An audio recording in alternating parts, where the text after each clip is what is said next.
Where do you keep your money when you travel? Or your passport, your important documents? You want to hear some interesting advice that the Talmud has on that? But before we do this, let us all together recite chapter 124, the Rebbe's Kapitel, and our prayers to the soldiers, to the hostages, to the safety, well-being of the entire Jewish community and the entire world. Shir Amalas LeDavid, Lule Adonai Shoya Lonu Yemanu Yisrael, Lule Adonai Shoya Lonu V'kum Aleinu Adam. Azay Chaim Lonu B'charois HaBonbono, Azay HaMayim Shtefunu Nachlo Over Nafshenu. Azay Over Nafshen HaMayim Azidoinu. Baruch Adonai Shalonu Sanonu Terev L'Shuneim. Nafshenu Ketziponim L'Tomei Pach Yoikshim HaPach Nishbo V'Nachnu Nimlot Le'ezreinu B'Shem Adonai Oisei Shomayim V'Oretz. Let's give some tzedakah. Please join me in giving some charity. Charity, we don't just give, we receive.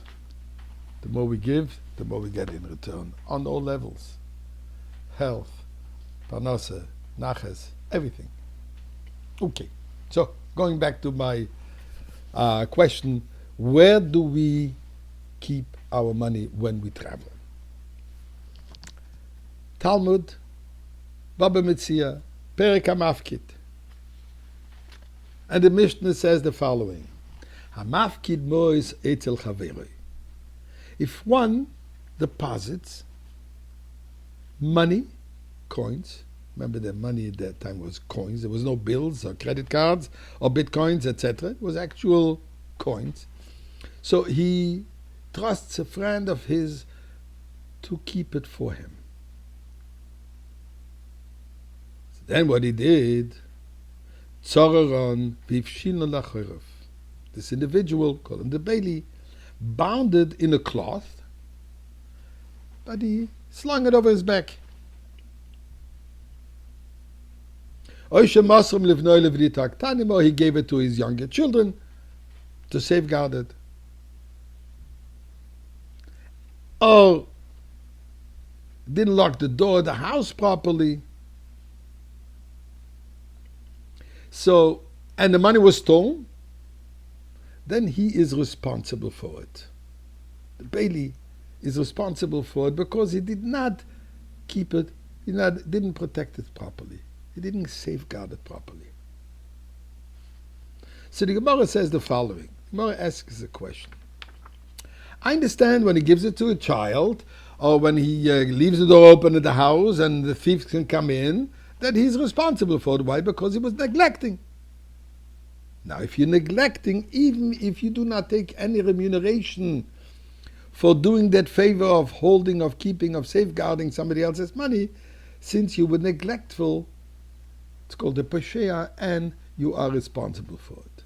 But the Gemara asked the question, but what's the problem with keeping it in the back of I'm holding it in a cloth, I seal, I put it into a wallet, into something, into a bag, and I have the bag slung over my back. Why is this considered irresponsible? Says the Gemara the following. Omer Rava, Omer Rabbi Yitzchok. So Rava says, in the name of Rabbi Yitzchok, it says in Deuteronomy, V'tzarto ha'kesef beyodecha. V'tzarto ha'kesef beyodecha, and you should bind up your money in your hand. Which we learn from it, Af al pi shetzrurin, although it is bound, it's not just loose, you should still keep it biyodecha, in your hand.